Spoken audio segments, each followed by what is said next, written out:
What are some of the biggest things that you think that we're being lied to about on a constant daily basis? I think there's only one conspiracy, and it's just that we were more advanced before, and they don't want us to know that. They want you to think that we're the most advanced ever, that we've explored the entire world, we're being farmed across the board, and I think that we have to level up the consciousness collectively, and the only way we do that is just we gotta tell people. From building hit apps to launching NGL with 250 plus million downloads, Hunter Isaacson is showing Gen Z how to create the future of social media and how you can be part of it. I do believe that you should not chase money, you should chase your passion, but I think that your passion needs to be able to make money. Worked really hard, and then I kind of picked my head up a couple of years ago and I was like, oh wow, I actually am living the exact life that I told myself I would be living when I was 15. Break down what you think the system is right now. Well, it's a debt system. We're debt slaves. It's not a system of pure freedom right now. The system is crumbling. And what I mean by the system is like, we don't even really need money, no, to be honest. You're just a prisoner with more coins. Yeah. I'm fascinated by the idea of transcending money. It feels like something that's only here because resources are so scarce. But I'll tell you that the second I started questioning things, I actually made a lot of money. What do you think the unlock is though? The unlock for me was honestly just beginning to see that. And we are back. And this week, guys, I have got an incredible guest for you. This man, you've probably been on one of his apps, but you probably don't even know you've used it. Hunter Isaacson, welcome to the podcast, my man. Thank you for having me, man. This is awesome. Yeah, Good it's to great. be here. It's great to finally meet you and get you here. Now, obviously, you co-founded an NGL app and bags and things like that. And a lot of people have used these apps and probably don't even know they've been on the apps. I mean, I think it's like 300 million downloads or something crazy. Yeah, over 300 million downloads across the whole portfolio. Yeah. How did you first get into like building apps and going into all that stuff? So I was 18 when I graduated high school, and I had a gap semester before I started college. I went to USC, so I had like an extra 3 months before I started school. And I had an idea for an app during that time. And I figured, because I was 18 and didn't know what I was doing, I was like, well, I'm just gonna build this in 3 months, and then in a year, this will be $1 billion company. And I learned very quickly that it's very hard, but I loved the process of doing it. So that it was like just, I had an idea and I was just like, I have time, so might as well try it. Now, obviously, we're going into a time now where the biggest coding language now is prompting in English and then getting code out the back end with ChatGPT. But when you started, that wasn't available to you. So did you have to learn how to code first and learn all these iterations, or did you employ people, or how'd you work it out? So I was like technical when I was young, but more on like the web side, and like I was like modding Minecraft servers when I was like 12, 13. So I was like kind of technical, but not app technical. I really focused on the design and the product part. I can like somewhat code, but I have much better people than I am. I hired really great engineers. After learning how to not hire engineers, I hired good engineers. Most people say, pursue your passion, and I think it's kind of like one of these ideas that sounds good if you do fall into something that makes money that you are passionate about, but some people don't always. That's not always in their alignment. What's your kind of thoughts on that? I think I do believe that you should not chase money. You should chase your passion, but I think that your passion needs to be able to make money, right? So it's like, as much as some people have passions that they're really, really good at, like maybe you're an incredible artist, but unless you're working in a specific part of the industry, you can't make money. Or if you're an amazing musician, but you're not, you haven't had that big break yet. Like, it's very frustrating for sure. So I tell people, find the passion, but really just isolate and make sure that you can have a lifestyle that you want. I think it's more like lifestyle design, and then you work backwards from lifestyle design to figure out what kind of skills can actually get me that lifestyle. Did you design yours from the start, or do you think you kind of reverse engineered it or started to put it together when you were already in play with the process of building apps? So when I was 15, I got very into manifestation when I was young, but when I was 15, I got really into it. And I actually had I had a fake version of this watch here that I'm wearing now. I had fake versions of luxury clothes. I would style myself, try to look like I was put together. I would go to Lamborghini dealerships at 17 and lie and say that I could afford a car when I obviously had no money. So it was I was trying to figure it out. I was trying to live the lifestyle and feel what it would be like to be a millionaire and to be young. And I was doing that when I was a teenager. So then, I then that took a back seat, worked really hard, and then I kind of picked my head up a couple of years ago and I was like, oh wow, I actually am living the exact life that I told myself I would be living when I was 15. Do you think though that, when you're building these apps, you go along this whole creative process with it. Do you think this, obviously with manifestation as well, you kind of, if you lie to yourself long enough, you can kind of you kind of build it into your reality anyway. They say there's no distinction between. Yeah. So is that kind of what you've found? I did find that you are what you think about, but both positive and negative. I mean, I'm still learning about it. Like I'll think a negative thought and then bad things will just happen. I'll be like, all right, well, I manifested this. I did this to myself. Just like when something good happens to me, I can be like, well, I also manifested this. So this is also my fault. I think like radical like self accountability is like the same thing kind of as manifestation, because you know that you're in control of it. I think once you accept that in your reality that everything is your fault, that gives you a freedom that you can't get from anything else. Absolutely. You know, if everything's your fault, what happens that's bad to you is your fault. What happens that's good to you, you can also take credit for, and it kind of gives you this peace that you can't have any other way. Oh yeah, it gives you total peace. You just kind of can just surrender to how life is, just to the flow of life. And then you just manifest what you want, and then slowly but surely, if you like do the work, then it just gets created for you. It's a very remarkable process, but I think that I learned it when I was young, and then I put it into practice when I was young, but I'm still learning how to put it into practice every single day. I think it's one of those things you just get better at as you get older. Because obviously I've heard you on Arlen's stuff the other week, and me and Arlen have talked about you off this podcast, and one of the things that I've noticed about you is that you're very into things that I've been into as well, like numerology and bringing things into your reality and that, and astral projection and stuff like that. I mean, you've got some wild takes on this kind of stuff.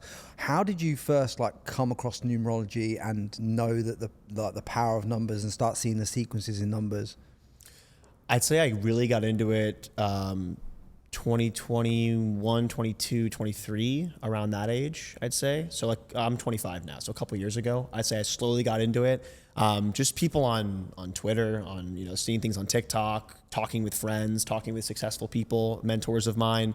That's how I just started learning that this was happening. And I remember a friend of mine said, like, look at the Rolex ads. It's always 28 on the date. Yeah. And that's the number of wealth. And then I started looking at like just massive companies and started looking at like the pictures of their products and how they use numbers, and they were always using specific numbers. So I was like, clearly there's something here, and I'm still figuring it out, right? It's one of those like interesting things. You continue to go deeper, and then you like more is unveiled to you. Yeah, because obviously 8's the number of money, 28's the number of wealth.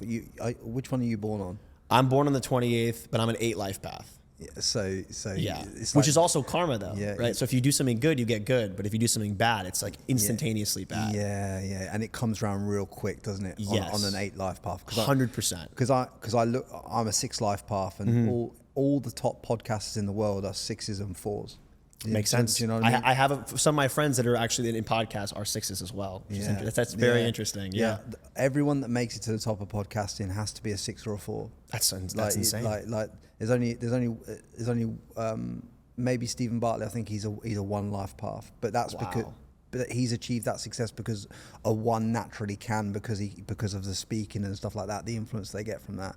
So it's amazing how when you look at life paths, when you look at numerology and you reverse engineer it back to your own life, how you can you can actually understand what you've actually done in life rather than going backwards. Puts it into context for sure. Yeah.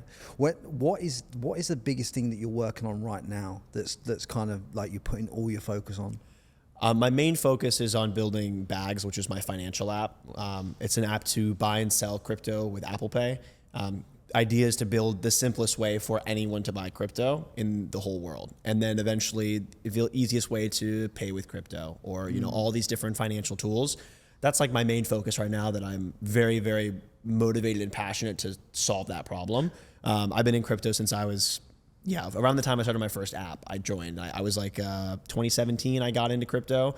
Immediately loved it. I was like, this is amazing. This is transformative technology. I loved the ways that it could change society and like the personal freedom, sovereignty angle. I just loved it. But the problem was like the tools are really hard to use, especially for young people. So the idea with Bags was just like, let's build the best trading app that has all of the advanced features that a pro could use, but like put it in a package that like anyone could understand. That's the main focus right now. And it looks really nice as well, doesn't it? Yeah. Like in terms of like the aesthetics of the app, how it works, how it functions. I mean, Arlen sent me through some screenshots of it and I looked at it, and I've also played around with it, and it's super easy to use. Yeah. You know, so Yeah. it's designed to make the onboarding of the user super simple, you know? Absolutely. Yeah. Yeah. And that's what I do with all my apps. The onboarding, I need to make very, very simple. I like to get people in quickly. But how are you, because obviously we can all build apps now because we can all prompt engineer, we can all get code, we can all build minimum viable products. That's not the issue with apps now. Building the app I don't think is the main issue. The main issue that is getting your app into 300 million people's hands, right? Yep. Now you put NGL in 300 million people's hands without a marketing budget. How did you engineer that? With NGL, the reason that it grew so well is it's like a really good viral loop. So, you know, if you look at the way the app works, you will find the app from somebody else, right? Because you'll see it on their Instagram story. So immediately your friend posts something, right? And sometimes multiple friends will post it, especially when it went viral. You'd see your friend post it. And then that kind of gives this weird like stamp of approval that this is normal. This is not weird. This is not, you know, I'm not going to be judged for doing this. And it creates this feeling of safety, like social safety. And if you have more and more of your friends posting it, then it creates even more of that sense of like, okay, everyone's doing this, so this is normal. This is not weird. So that's like the initial, you know, kind of how you get into the app. So you already have that stamp of approval. Then you go into the app. The onboarding is, you know, 1-2 steps, like nothing. You know, you get in within, you know, 15, 20 seconds, you're already in. And then you have the link posted within 60 seconds of the time that you downloaded the app. So it's like so fast. And then what's really nice is that because you saw it on your friend's story, and then you tapped the link and then you sent the person a message, you already know what it's like to be on the receiving end because you were on the giving end of giving the message out. Mm-hmm. So now you're like, well, I sent a message to my friend or my, you know, all these friends of mine. I want the messages too. So it becomes really easy then to get the download because it's like we've already proved the value of the app and we've used your friends and people that you care about to kind of like approve that it's cool. And that's really why it went so viral. It was just like it had all of the proper mechanisms that just allowed it to unleash the organic growth. When someone's looking at the app that they're building right now, say many of us have dreams of building these different apps. How should we look at building that viral loop in ourselves? Like what kind of process is there like a 5-step thing that you're looking at? It's got to do this and this and this to make sure we have that virality built in? There's a couple things that I like to focus on. I mean, mainly I just want to make something that elicits emotion, right? Whatever the emotion is. Like I want to create some emotion. I want to create like an aha magic moment where people understand why the app is good very quickly, right? In the case of NGL, that magic moment happened even before they posted the link because they already saw it and they kind of contributed to the flow. So you need a magic moment that just like everyone understands, okay, this brings value to the app. And if you can get that really quickly, then what you want to do is just right after you've delivered that magic moment is you just ask for a share or a direct invite. And you want to be like very contextual. Like some apps, for example, like a dating app, very hard to get someone to share on their story, but much easier to get them to just, you know, send a text to their best guy friend or best girlfriend or whatever it may be.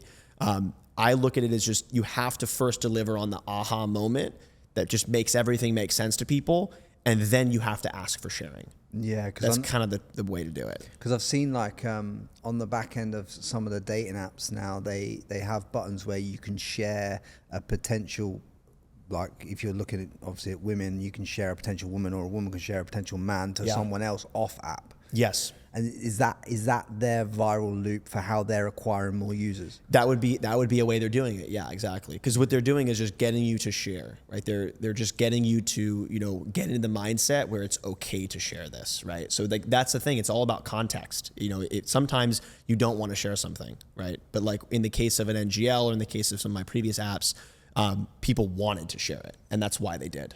What's the viral loop that you've built into Bags?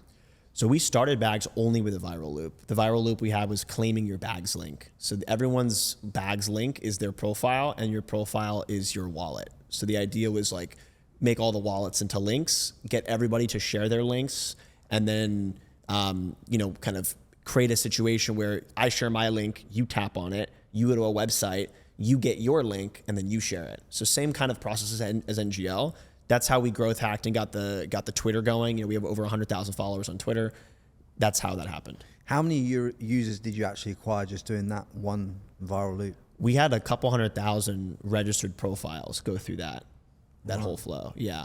And which in crypto is a lot, right? In my other apps, it's nothing, but in like a financial sense, it's a lot. Yeah. So you have to set up once you set up the viral loop, you have to know how many users acquired within that viral loop is good for that niche, essentially. Because obviously different niches, different things, like you're saying, like 200,000 isn't a lot in your other apps.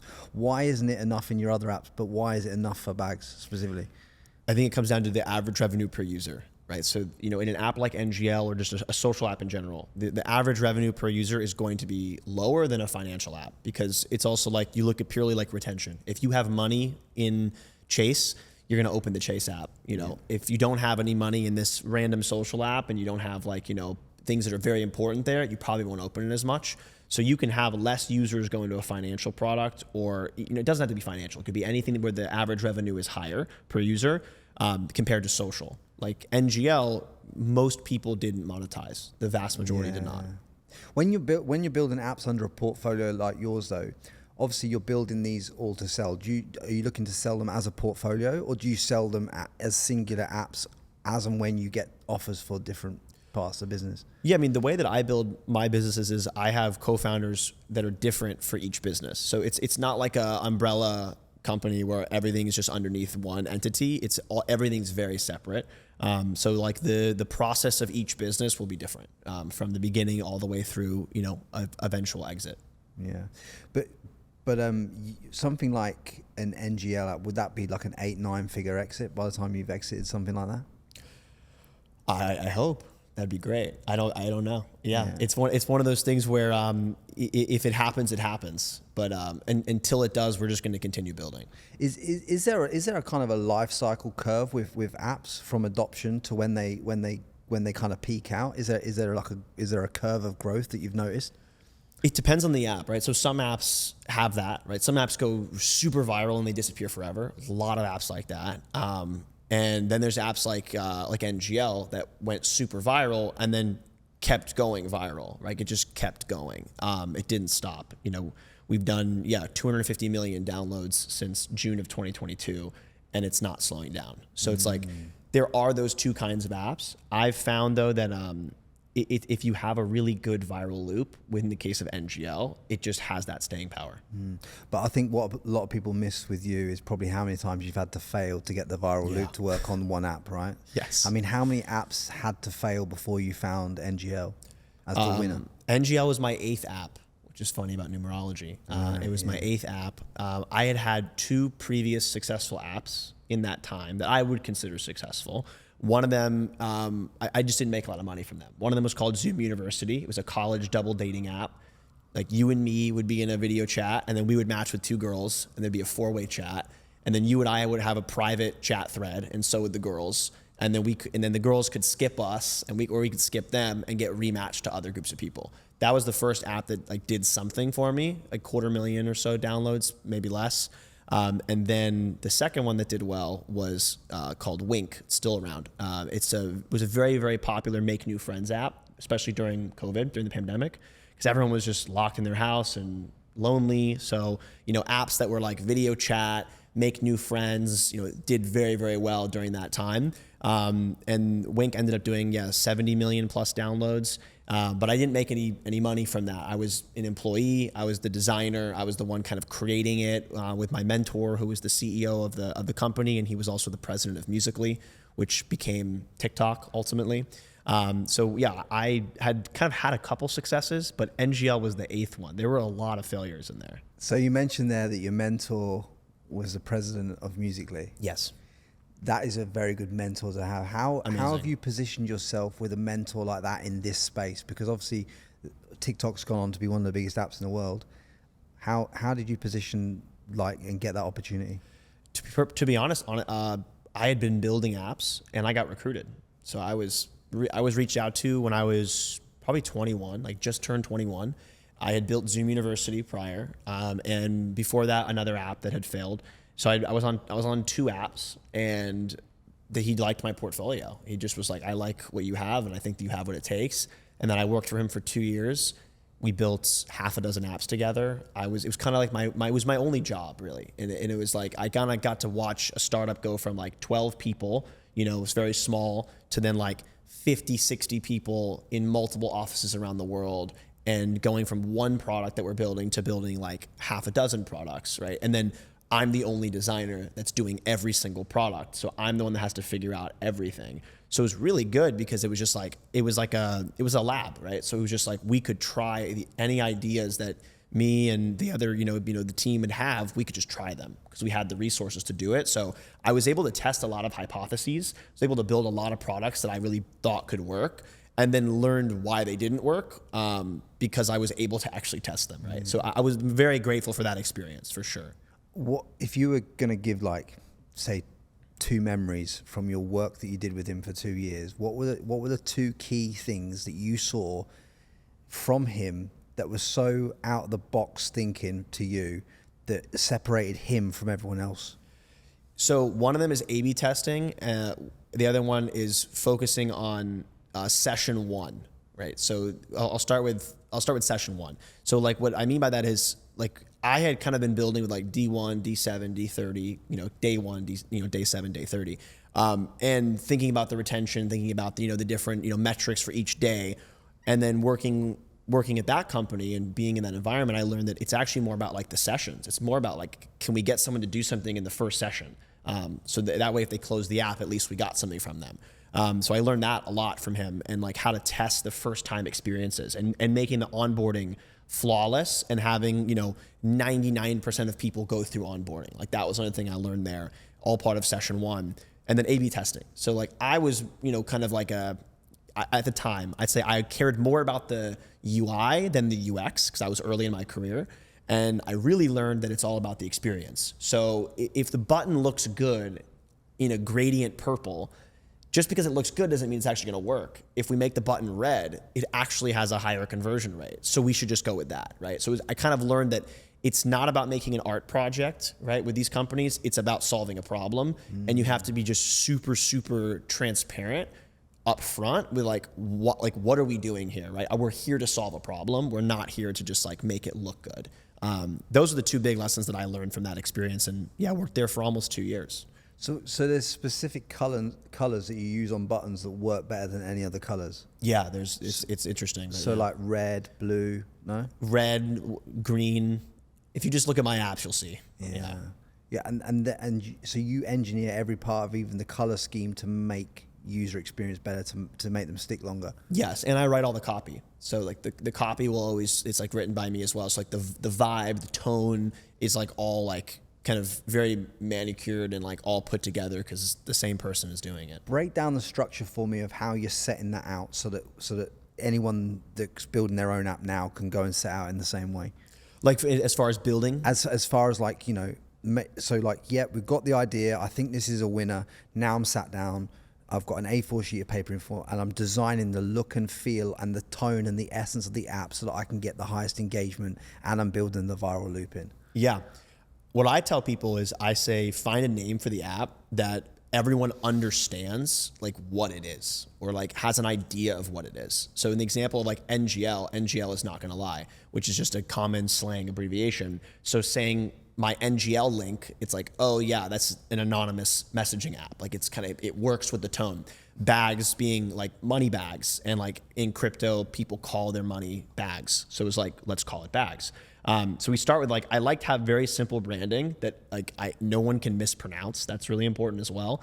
It has to work in every language as well. And I need it to be able to go global.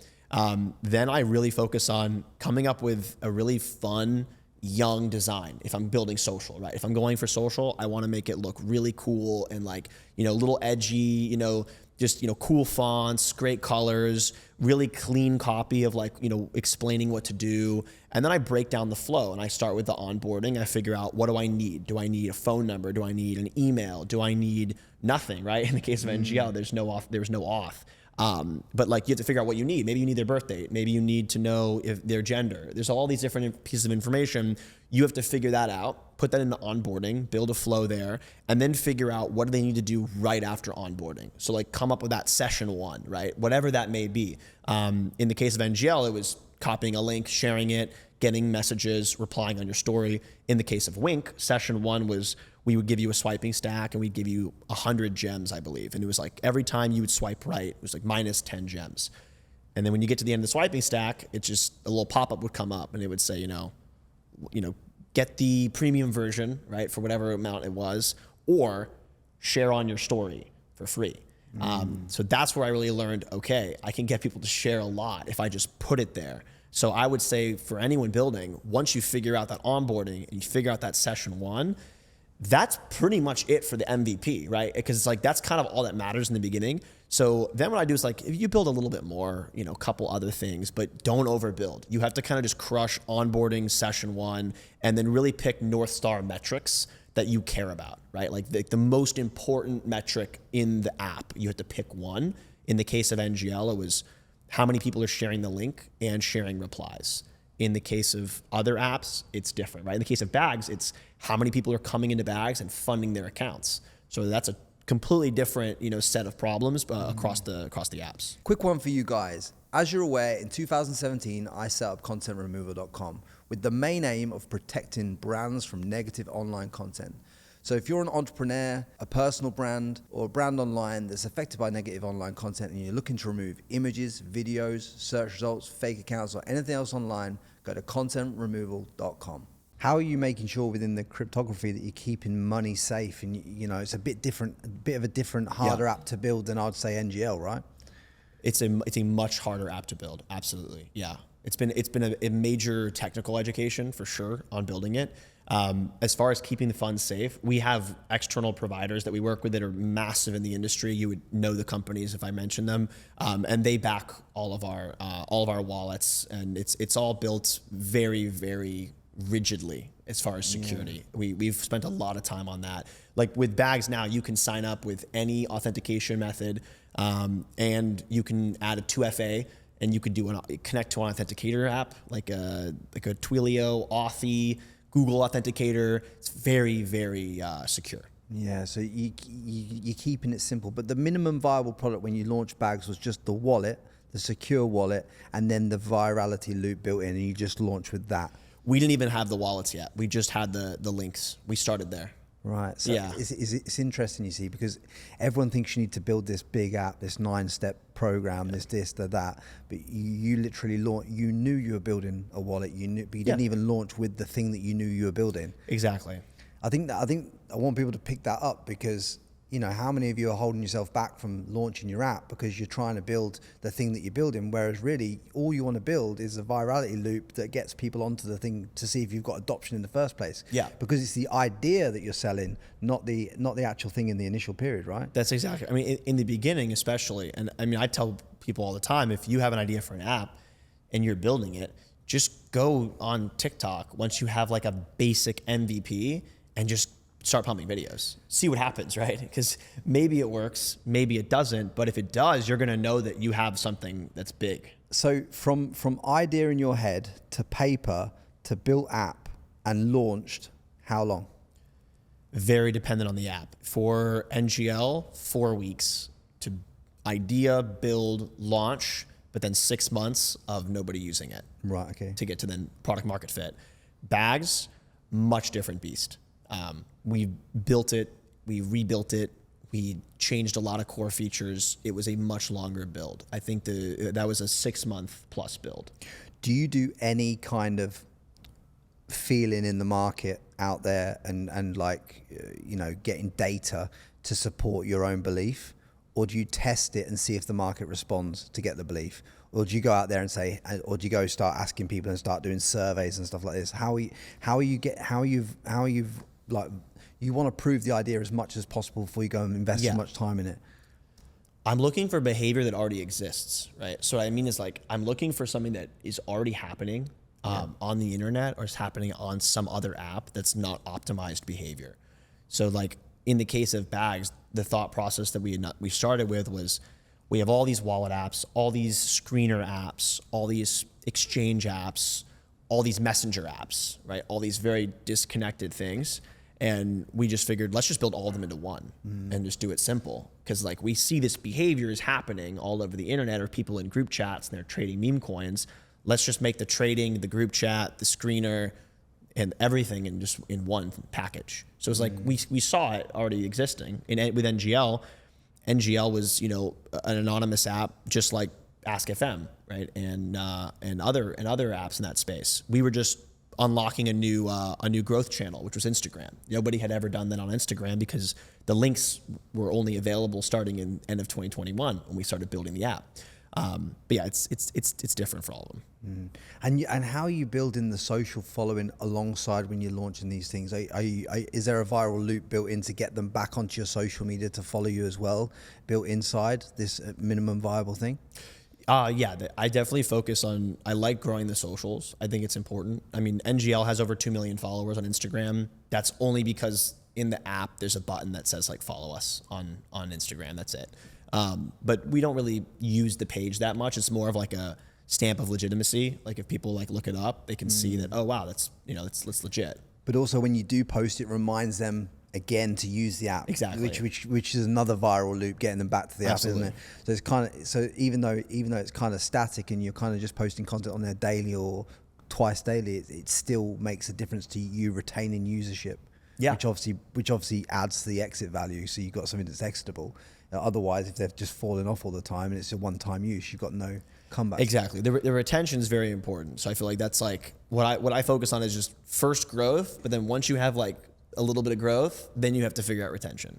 Let's switch it up now, Hannah, because Yeah. I know me and you want to go there, but like you've got some wild ideas on where the world is going, right? And how to best position yourself to win. And I want to kind of understand these concepts of how you're positioning yourself to win and where you think the world is going right now.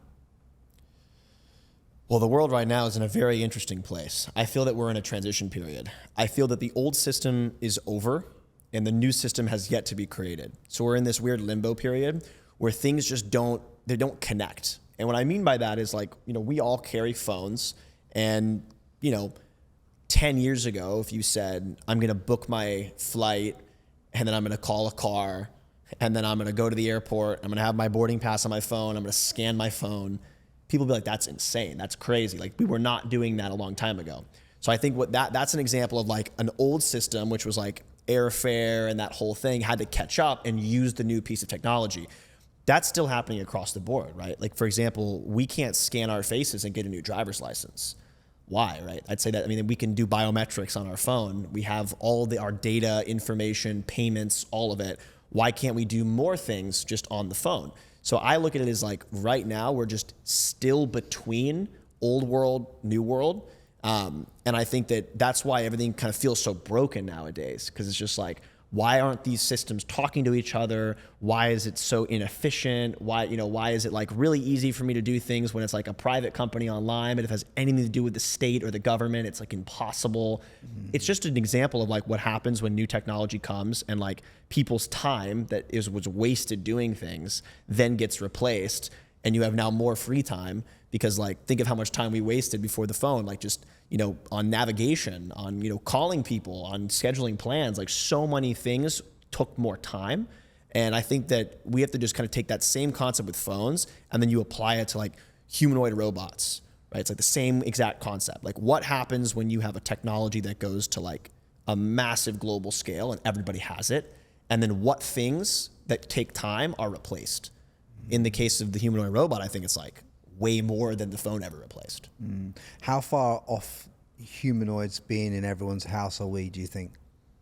I think we're like 10 years away, 10 or 15 from like a good amount of adoption where it's like pretty significant.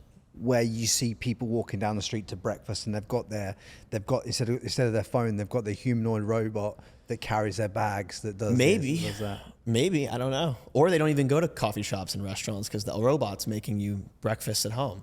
You know, I don't know. I think people have to kind of get into the mindset of like, we have actually not seen a change like this ever. Like we've just never seen it. So it's like, you can't really relate it to just purely the Industrial Revolution. It's like, this is very, very different than the steam engine. This is very different than, you know, the car. This is a totally different thing where you're actually replacing human capital, like one-to-one, and then the human capital becomes more optimized. So it's like, I look around a lot of the times and I tell my friends do the same things. Like and honestly everyone, like if you're out in public and there's some person who's working a job and maybe they're not doing the job the way that you want them to be doing it, rather than being angry and being upset, you should just be like, you know what? They shouldn't have to do this. We shouldn't have to do this. Human capital shouldn't be used to do this. There should be a robot doing this, and that way that person can do something that they care about and that they don't feel that they're wasting their time. So I feel like we all as a society have to collectively realize that there's so many things that we don't need to be doing right now. And we're just in the middle of the system. That's all it is. Break down what you think the system is right now. Well, it's a debt system, and we're debt slaves. That's really what we are. That's the system. It's not a system of pure freedom right now. I think that right now the system is crumbling, and what I mean by the system is like the status quo and the Overton window. So it's like a couple years ago, a lot of people didn't feel comfortable speaking their mind online. That was a really big problem. The system itself was like, we don't want people to talk online about whatever it may be.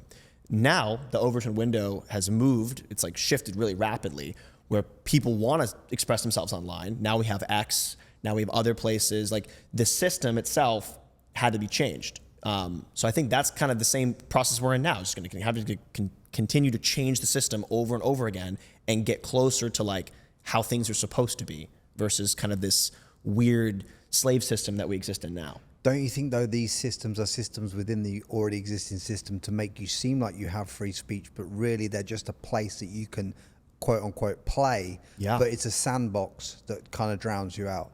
So that so they're like, oh, give the monkeys over here some free speech over here, so they think they've still got it. Meanwhile, whilst we're giving with this hand, everything else over here is being taken from you. 100%. A lot of it is like that. Absolutely. I do think that we're at a crossroads where either the robots and the future technology takes us to like a really utopian, beautiful, abundant world where it's like sustainable abundance for everybody. Elon Musk said that recently, is that like that's what they want to build with Tesla, which I think is actually really interesting, and I think that we could do it. Or it goes the just polar opposite way and we go full tyranny, right? Because like that also could happen really quickly. When you remove the human element and you're focused purely on like what is the protocol and the process, then the robot can just step in and be just as bad as a human would be, right? So it's like, I think we as a society have to really just collectively elevate the consciousness of everybody and like share with everybody, like hey, let's think about these things now so we can really manifest the world to be a good place in the future, because we're all kind of creating this shared reality together. And if we're all thinking bad thoughts about the future is going to be bad. It's like pretty simple. Because you've previously astral projected, and I want to talk about this. Do you think that AI, for argument's sake, do you think it was created by human intelligence, or do you reckon the intelligence was already out there in the ether and we've just kind of fell into that intelligence and it's kind of come to us? I think it's like a cycle. I think it could be like that, where it's just like it exists and we're just in a very long cycle where this happens over and over again. And I don't really know. It's one of those like kind of crazy mysteries of life. Because one of the things I've heard you mention before is, and I used to be a carpenter and joiner by trade, so I used to look after really old buildings in the UK. Yeah. And one thing I noticed about all the old buildings is all these old buildings are built beautifully, and I would often be up in the roof of a cathedral, and the cathedral would be thousands and thousands of years old, and I'd be thinking to myself, okay, like I'm repairing this now, and I'm making this look old and making this look like it was done in 1642. But I'm like, how did they build this in 1642? Like, how was this conceptualized? Yeah. Like the pyramids, how were they conceptualized? All this kind of stuff. It's like you would need like technology that we don't even have now to do some of the work that I've seen done on this planet at a high level. Yes. So to me, I'm thinking to myself, okay, cool. If I've seen that in my reality, like if I'm in an old building that I think that we couldn't even recreate right now, then where's this AI come from? Was this AI out there in 4D? Was it out there in the ether? Has it come to us? Like, is it some kind of quote unquote like alien technology that's been passed to us? I mean, even when I was actually watching a video the other day, Hunter, right, where they zoomed into the chip of an iPhone. I saw that. Do you see this? Right. I saw that. Yeah. And they kept zooming in and zooming in and zooming in, and it's like the technology. They can't. It's even very work advanced. Out. Yeah. Also, when you look at a city and then you look at a microchip and they look really similar, so it's very strange. It's almost as if this technology is like a miniaturized version of like the Earth technology, which the ancients figured out. Because you're right, how do we build the pyramids, right? Now they've discovered that there's 8 pillars below the pyramids. They did a LiDAR scan, and now they're seeing that it goes down like the height of the Burj Khalifa. Yeah. And I'm like, how the hell did they build that now? We were already confused with how they built the pyramid part. Now we have to figure out how they built that as well. And, we're told they had, horse and buggy and stone tools. And I mean, you would know, right? You were up in the rafters, you were seeing it. Well, what I want to understand from you is like, when guys like you have built apps that they're going to sell for hundreds of millions of dollars, right? Your life's pretty much set. You've solved the money equation in your life. You've solved that. You've all solved that. Everyone that you know in your circle solved that problem. They've got when they exit their businesses, or if they have already exited, they've got hundreds of millions. What do you guys talk about and think about when you got to that stage? Because it can't be about money problems anymore. No, it's not about money problems at all. And like, I mean, I feel like I just started, right? That's like my mindset. So like when you say like, I still think about money, even, because it's always like you always want more money. It doesn't matter how much money you have. There's always someone always has a bigger boat. But my friends and I, we don't really talk about that as much. We talk more about kind of like building our own society, right? Like, how are we going to like really have true freedom? And I think true freedom in the future is a couple thousand humanoid robots, go build whatever you want somewhere, some big family compound, have farming, have livestock. Cities can get bigger. Everyone can spread out, have their own land. Like now we have autonomous vehicles and flying cars can get you from the rural areas to the city faster. So like things can just change. Like this is what I talk to with my friends. And we talk about like, how do we just position ourselves that the second the technology is made available and we have the funds where we can like go buy some land somewhere and then go get some robots and have them start building. And not a lot of people are thinking about this, but like you really do have to think about what happens when the robots start building everything. Because it's like, that's I think also how we're gonna see some of that old architecture that like people are like, how do we build this? I think that the AIs will actually help us figure out how to do it. Yeah, absolutely. Which is super, super cool. So I feel like we're just in this very weird transition period between the world that we grew up in and then this world that hasn't taken shape yet. The more I study history, and I'm sure the more you study it, I believe like there has to be some form of ancient technology that could levitate stuff. Absolutely. There was like I don't understand, having looked at like Tartarian buildings and that whole thesis around Tartarian era. When you look at that and how the buildings were built to harvest energy from the ether. Yes. And why have we lost that technology? Because energy shouldn't cost us any money right now. Yes, exactly. We're actually, when I've studied history, we're actually living in a vibration and a time right now that to me is like less than what we were hundreds of years ago. But they want you to think that we're the most advanced we've ever been today. That's why they have history. I mean, history is written by the victors, right? So we don't know what the history is unless someone was literally alive, right? Like we don't really know, because it's just, you could just say whatever you want if you won the war. So what are some of the things that you think that we're, like the biggest things that you think that we're being lied to about on a constant daily basis? I think there's only one conspiracy. I think there's only one, and it's just that we were more advanced before, and meaning whoever benefits from this, don't want us to know that, because they want you to think that we're the most advanced ever, that we've explored the entire world, that there's no more land anywhere, that there's no more adventure, that you get on a plane, you go to the city, that's what you do, you go to your job. Like they want you to think that this is the most evolved we've ever been, when in reality, like it's just not true. And you can look at the ancient buildings and you see also that they built them at specific points on the planet where like to harvest the energy, like ley lines. The pyramids are built on ley lines, so is Stonehenge, so are all the monolithic sites are built on specific geometric lines. So clearly there's some kind of energy system that exists. Nikola Tesla rediscovered it, which was the ether, and he was able to wirelessly transmit electricity. I tell people, like, if you want to really look into this stuff, look into the World's Fairs. I was looking into that when I was probably like 10 or 11, like OG internet days. And I was looking at that and I was just like, this doesn't make any sense. Like, how did we have these beautiful buildings? You see Chicago in the 1890s, it looks like ancient Rome. It's like, we don't build like that anymore. I think because we can't. We don't know how.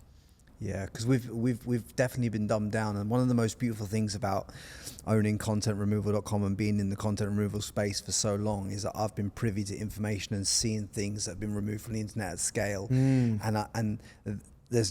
I am very certain there is more land than what we're told about. Absolutely. on this planet.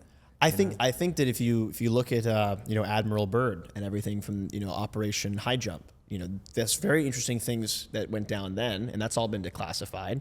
I think that it wouldn't make sense if we look at it simply, like if they lie about so many things, if the news lies about so many things, if we know history lies about so many things, there's no benefit in telling you where all the land and all the resources is, because you got to think for hundreds of thousands of years people would just get on boats and just go and just go find some new land.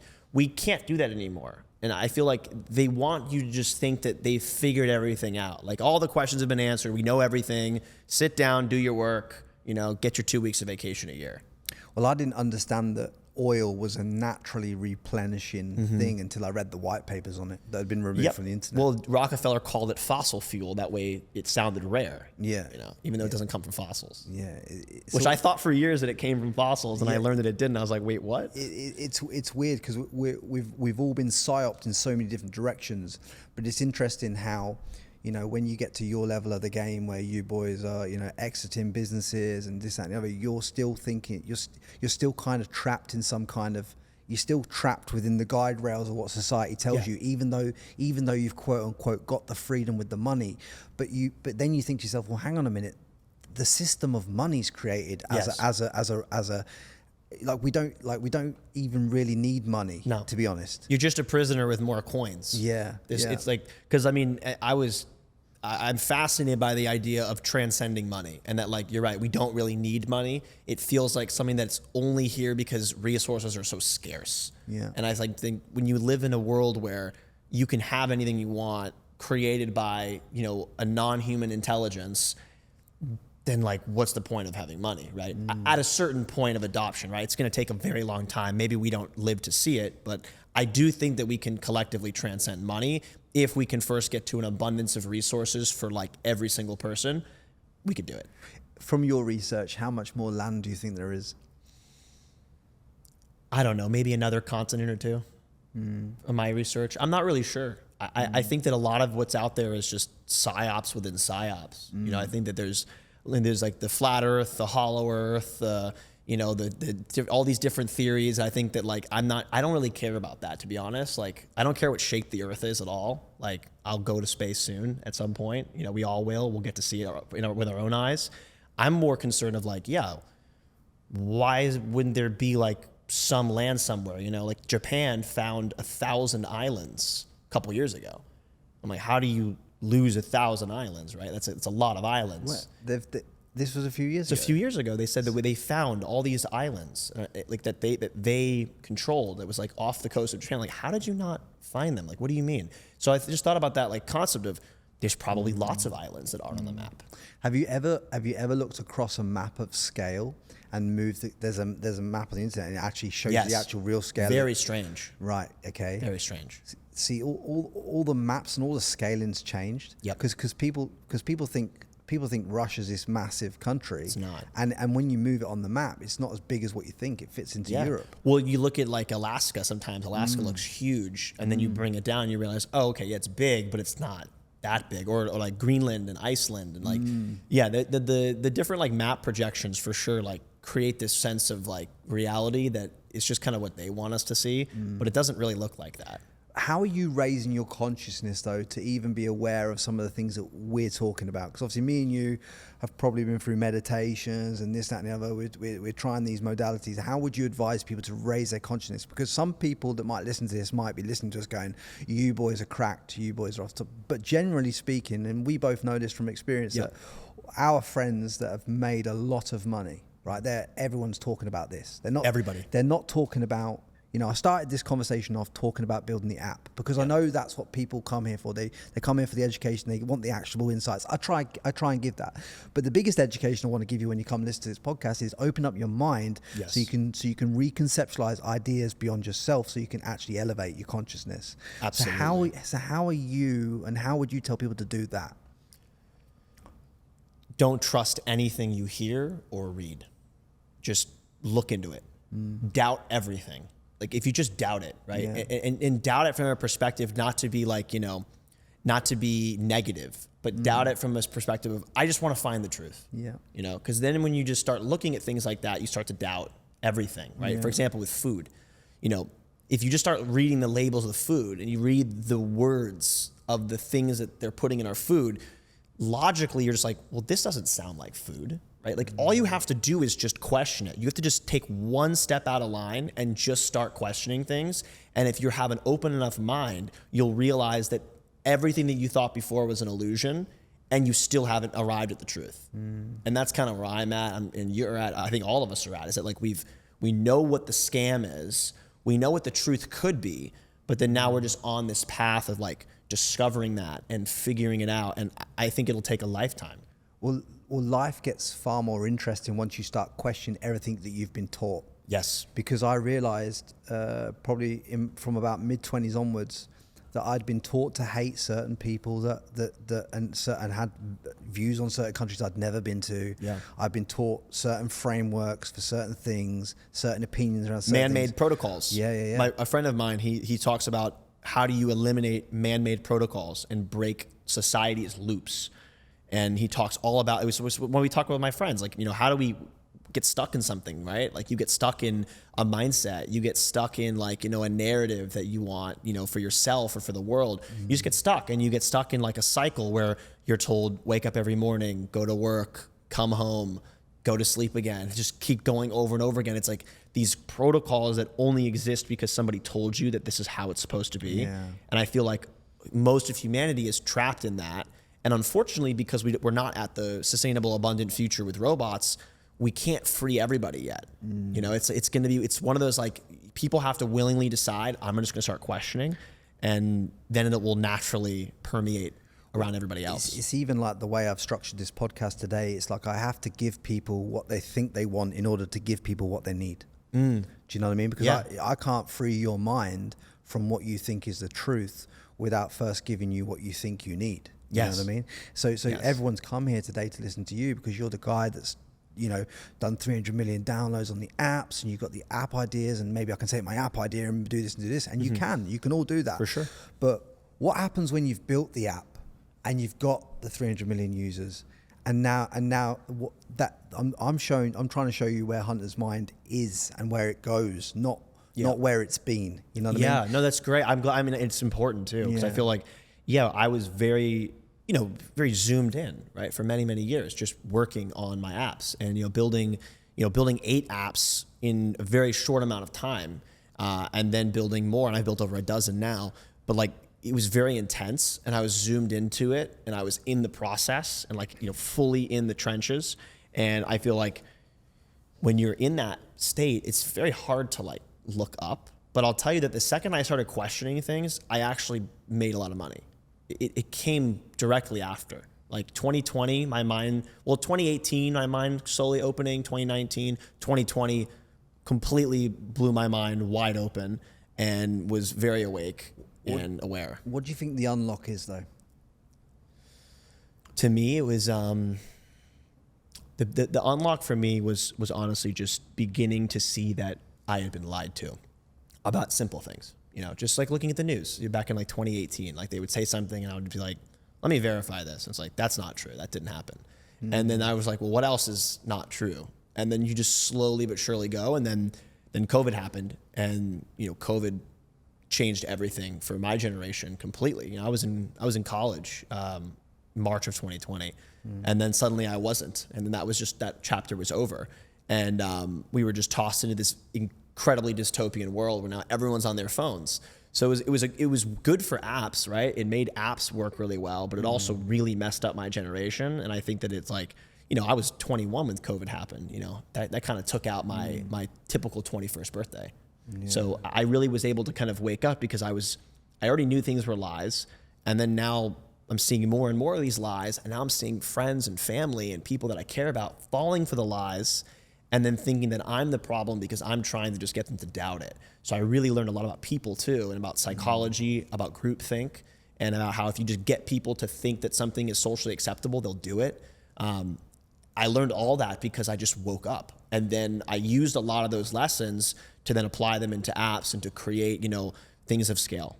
Yeah, I love that. And I love what you said earlier, actually, when you said, don't believe what we say, don't believe what anyone says. Go and try and disprove it, and that'll tell you your answer. Literally. Like I always tell people, like I have no problem being wrong. I'm usually just early. That's what I say. Like I'm usually just early. Like, if I'm wrong, I'm okay. But really, I think I'm just a little early.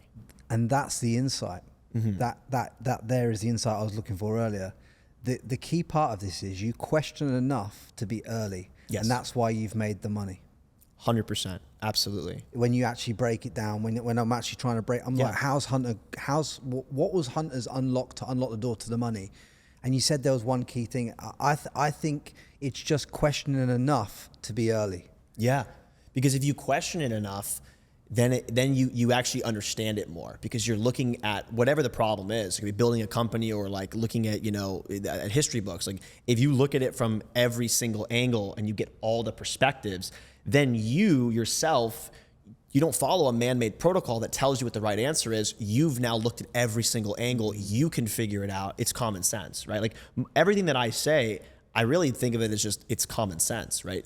We talk about like, maybe there's more land out there. I think it's a very common sense take to be like, if they lie on the news about basic things and everybody knows they do, they're probably lying about more.